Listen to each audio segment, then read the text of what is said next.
जय भीम। नमो बुद्धाय साथियों, मैं बलिदान बौद्ध आप सभी का बीएस मोटिवेशन ऑफिशियल चैनल में हार्दिक स्वागत करता हूं। दोस्तों, आज हम बात करने वाले हैं, क्या बौद्ध धर्म पुनर्जन्म में विश्वास करता है?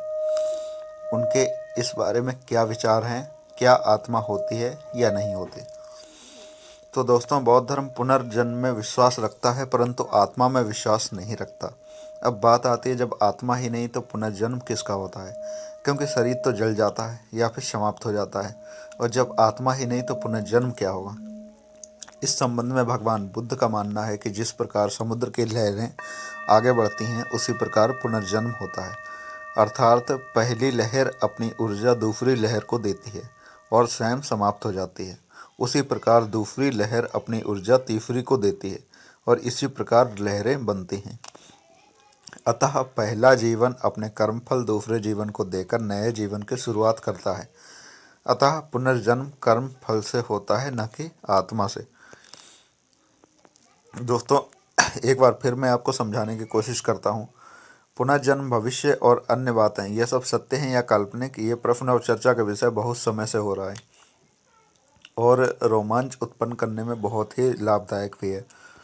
मेरा उत्तर प्रश्न के आसपास रहेगा, ना कि प्रश्न के सटीक।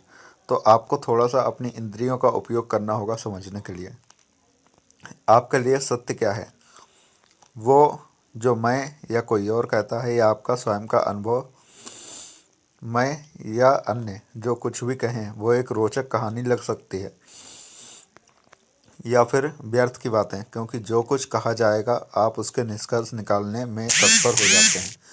पुनर्जन्म लोग मानते हैं और कुछ लोग नहीं मानते, लेकिन जो स्वयं के अनुभव में है उसे भी मानते हैं और जानते हैं।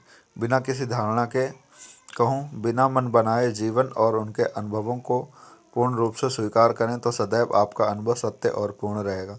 आंतरिक ज्ञान अर्जित करने की इच्छा प्रबल रहेगी। हाँ, बौद्ध धर्म पुनर्जन्म में विश्वास करता है। यहाँ प्रश्न खड़ा हो जाता है, यदि वे आत्मा की नित्यता को स्वीकार नहीं करते हैं तो पुनर्जन्म में उनका विश्वास कैसे हो गया? स्थिर आत्मा का अस्तित्व अस्वीकार करते हुए बुद्ध ये भी स्वीकार करते थे कि जीवन विभिन्न क्रमबद्ध और अव्यवस्थित अवस्थाओं का एक प्रवाह या संतान है, और विभिन्न अवस्थाओं की संतति को ही जीवन कहते हैं।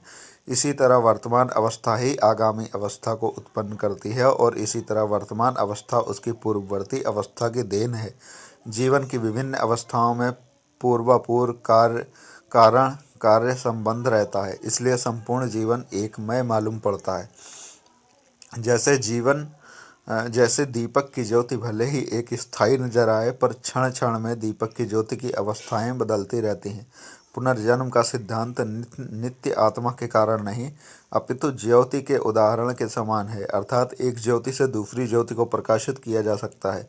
दोनों ज्योतियाँ यद्यपि एक नहीं है, दोनों का अस्तित्व एक दूसरे से अलग है, पृथक है, फिर भी उनमें कार्य कारण का संबंध है। ठीक इसी तरह वर्तमान जीवन की अंतिम अवस्था से भविष्य जीवन की प्रथम अवस्था की